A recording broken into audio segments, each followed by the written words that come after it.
If you've been following the tech world for the past couple of months, you've probably heard news about this strange new wireless earbud that looks like a bean and maybe even is called a bean. And they say it's so radical and different that it alters Earth's gravity, messes with the human genome, and cures coronavirus, which is probably why you're here. You want to find out more about this miracle bean, what the fuss is all about, and whether you should even bother with it. So here it is, guys. This is the Samsung Buds Live. It has a form factor that mimics a hearing aid, yet rocks its own design language that looks modern and functional at the same time. When in use, it's part of your ear rather than it sitting in your ear. It has noise cancellation, it has an open air listening experience, and it costs just shy of $170. So is it any good? TLDR, oh heck yes it is. So join me now guys and let's find out why after these messages. It's gonna be awesome. Let's do it.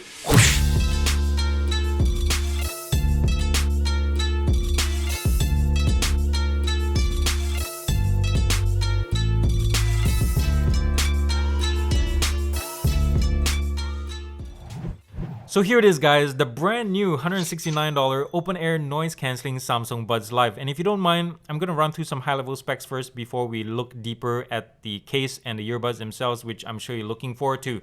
Now these guys come and are shipped in this little small box, really nice and discreet. It's fully recyclable, documentation is in here, USB-C charging cable, and one spare set of ear tips. Color-wise, this thing is Mystic White, there's also Mystic Black and Mystic Bronze. Battery life is 6 hours with ANC on and 8 hours without. And during my time of testing, I got about 6.5 hours with ANC and about 7 3/4 without. So it's really close to spec. The case adds another 19 hours though.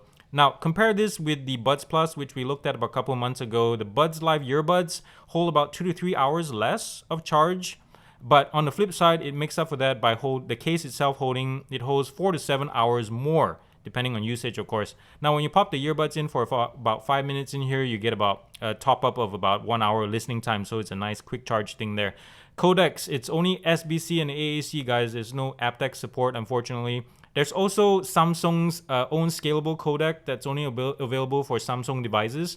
And speaking of being Samsung Gnostic again, the earbuds support always listening Bixby only and multi-point Bluetooth connection. But again, that's only available for Samsung phones and tablets, so boo to that. This also allows for independent earbud operation, guys, which means you can use this separately while the other one is charging, or just share this with a friend if you want to. It also has Bluetooth 5.0, which I would have liked to see 5.1 at this point of 2020, but 5.0 is the bare minimum nowadays. IPX4 water resistance rating, which is double that actually of the Buds Plus, which really helps with exercising and just being exposed to moisture and such. This thing weighs, it's really one of the smallest I've ever seen and one of the lightest, which is really nice. The case is 43 grams considering the battery life on this thing. That's pretty amazing.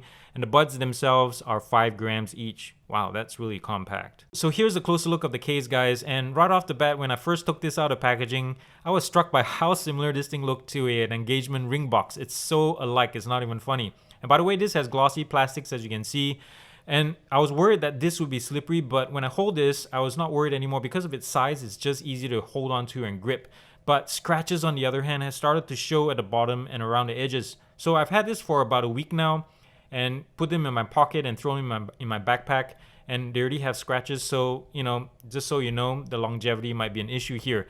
Now, the designers included this really thoughtful groove between the lid and the lower box. So whenever you want to open the lid, you can just rest it anywhere on the 3 corners of the lid and just pop it open. So easy, so convenient. There's wireless charging at the bottom, USB-C charging at the back. And let me open this up. Here are the charging pins, and here's where the earbuds sit. The chamfering is really nice. It's matte plastic in here as opposed to glossy plastics on the earbud and the outside as well. Now the magnets are on the earbuds. There's a left and right indicator here, and this is the LED charging light. Now the hinge itself is really strong clamshell action, really solid. Now let's do the shake test. I'm gonna put the other earbud back in and we'll do this. And I'm going to tell you what, the Buds Plus in the past failed this, and my guess is this will too, because just by filling with this and handling this for the whole time, you can hear even the magnets are kind of loose. I can hear some wobbling. They're not very strong. So let's do the shake test, and they just fall right out. So for what it's worth, the magnets kind of suck on these guys. So here are the earbuds, guys, and you can say they look like kidneys or beans or whatever it is, but I can tell you something, they definitely look different from the rest of the industry, and it's just Samsung thinking outside the box for once, and it's so special. It looks like it's molded for your ear and really resembles like a hearing aid. Now, size-wise, it is really svelte and really small and compact, and it barely protrudes out of your ear, if at all. Now, recently I tested the Mifo 05 Plus, and that I thought was one of the smallest I've ever tested. The weight is about the same, and as you can see, it's actually shorter than the Buds Life.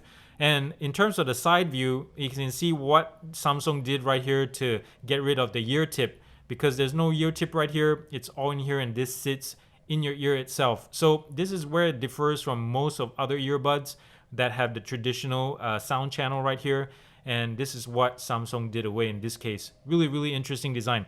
Like the case, this has glossy plastic, so do not handle it with oily fingers. It'd be like wrestling a greased pig, or, well, for my halal and kosher viewers, a slippery bar of soap. In the unconventional business end of things, there is a large 12mm driver in the back here, tuned by AKG, which happens to be owned by Samsung, by the way.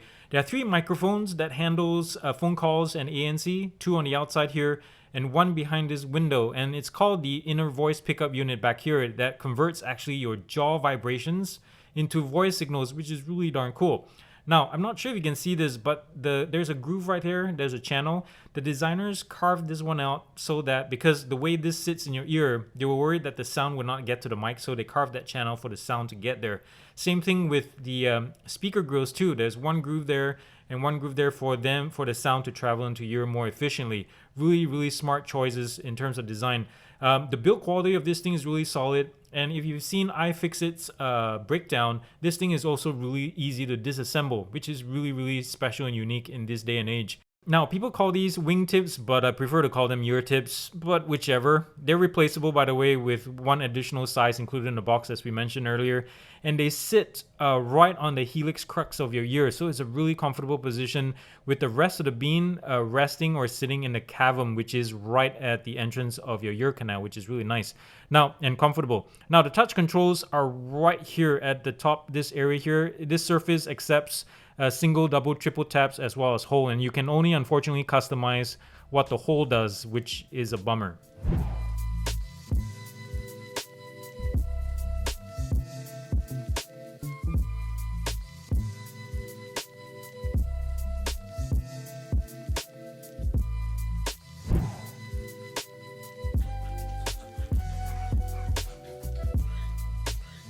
So here's the Buds Live Companion app, and it's really the same core software that Samsung devices with companion app support have. And so when you get the earbuds, you download the Galaxy app as well as the Buds Live plugin, and then you come to this screen. The screen itself is really well laid out. It's about a page and a half of scrolling. It's really nice, tasteful colors. And at the top, you'll find the battery level, which strangely, I find that there's no case battery level here. It's a strange omission, which I think, if I remember correctly, the Buds Plus had it in a later firmware update, and these guys should have had it right out of the box, because other earbuds at lower price have that, and it's just a strange thing not to see here. So maybe a future firmware update might fix this. Anyways, right below that is the active noise cancellation toggle. It's just on and off. There's no way for you to control the strength of it. And by the way, when you do turn off the active noise cancellation, the sound is not off. It just goes into pass-through mode, so something for you to note. Right below that is equalizer. There's 6 different presets. There's no graphic equalizer for you to play with. It defaults to normal, but I find that still a little bit punchy in the bass. I prefer clear, where it just seems to flatten the sound profile. Right below that is touch controls. Here is where you can just adjust or customize the hold on the left or right earbud, and switch commands right there. As we mentioned earlier, there's no other way for you to customize any of the taps. And here you can block touches as well altogether, because if you're tired of it just accidentally activating, you can just switch it off. Here in the advanced tab or section, you can turn on and off seamless earbud connection, which is really multi-point for Samsung devices only, sadly. In the lab section, you'll find the relief pressure with ambient sound toggle switch right here, and this is for those of you who are sensitive to pressure change. Say, earlier I mentioned that when you turn off active noise cancellation, it goes to pass-through mode. There's this huge strong vacuum that you might feel in your ear canal or eardrum. Toggling this on will actually help it. It actually reduces it quite a bit. And other than that, outside of here, you find your earbuds. It just plays a sound if you lose it. You can reset it. And software updates, this thing is actually pretty speedy. When even on the first week of release, I think it was on the third day when I got this, it already had a new update for it. So it's really nice to know that Samsung is really on the ball in that case. So guys, if you haven't heard already, I am trying to get to 5,000 subs and only you can get me there. If you haven't already, then please consider subscribing down below and turning on the bell notification icon. So thank you in advance for your help and get me to 5,000. Back to the program. Alright guys, I think we chose the perfect time to test the microphones on these guys for Bluetooth phone calls because as you can hear, the road is getting really noisy. It's a noisy time. How's that sound? I'm gonna cut between the camera and this. How's the sound quality on these one? I gave a test run on these guys earlier and I'm really happy with the sound quality when it's quiet. My bass of my voice is retained. There's clarity in my voices. It sounds really good. When the CVC kicks in or noise cancellation kicks in, it does sound digitized and a little bit robotic, but it's very typical of earbuds of this caliber. How's that sound? Not too bad, right? And as I was saying, it's a really good time to test this because of the busy street and it's also windy, and 2 doors down there's a couple of large lawnmowers going on. So in terms of wind though, when I was walking, when from time to time wind would hit one or two of the microphones on the external side, and I do get some feedback on that one, so something to take note of. It's a windy day. You know, obviously this is a crapshoot. Here's another one, car passing by. How does that sound? Not too bad, right? So I think Samsung did a good job on this one. Considering the size of this, it's really darn impressive. So nice job, Samsung. Nice job on you. Alright guys, it is Bluetooth distance test time, and I have some garbage singing Stupid Girl on Deezer and high fidelity on my Pixel. And we're going to put this at the end of my deck and we'll see when these guys cut out. Now, don't forget these have Bluetooth 5.0, so theoretically they should last about 30 to 33 feet before the cutout happens. And at the end of my deck here is about where I'm standing is around 25 feet. And there's my phone over there, and pardon the mess, we're doing something with my kayaks, and so, you know, sorry about that. But we're gonna see when these guys cut out. So far, so good. And I just heard some sputtering, so that's not good. That's like barely 27 and 28 feet. So we're past line of sight, and I already just got a cutout signal. I have no music right now, so that's not a good sign, but you know, it's close to 30 feet, so you know, for what it's worth. And the good thing is, when I came back into signal, I got a tone of reconnect and the media started playing again, so that's a nice little convenience. So this is actually one of the shortest range of Bluetooth earbuds that I've tested so far. So for what it's worth, you know, since this is a really scientific test and all. Now let's talk about my favorite things about the Buds Life. First, it is a technical all-rounder. It does so many things well, guys. Although it's not a master of any, but it does so many things right. Let's talk about sound.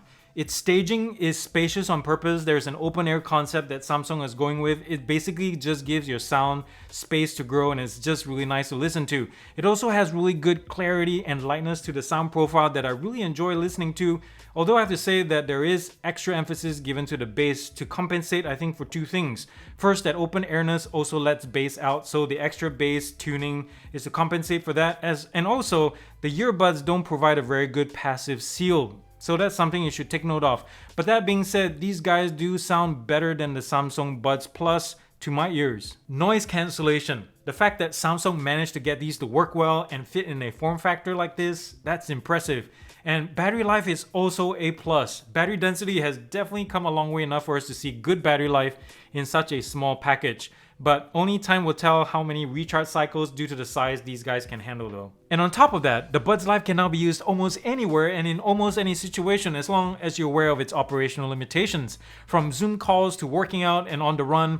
I meant on a run, not on the run, not criminals running from police, because we're not about that. You can use this in bed and you can use this in the rain. It definitely tops the Samsung Buds Plus in its multi-use ability. It is so rare, guys, to have engineering and design teams like the one at Samsung right now working cohesively to produce a product that make other earbuds look generic and so yesterday. It is a playful, thoughtful, and purposeful design, and I really like that. And my guess is the Buds Live are gonna start a new trend of copycats, just like the AirPods did, because when the AirPods came out, everybody wanted a stem earbud. But now with the Buds Live, everybody's gonna want a bean-shaped earbud. So that being said, AirPods, it is time to say goodbye, and if you've done your time. So adios muchacho, thank you for your service.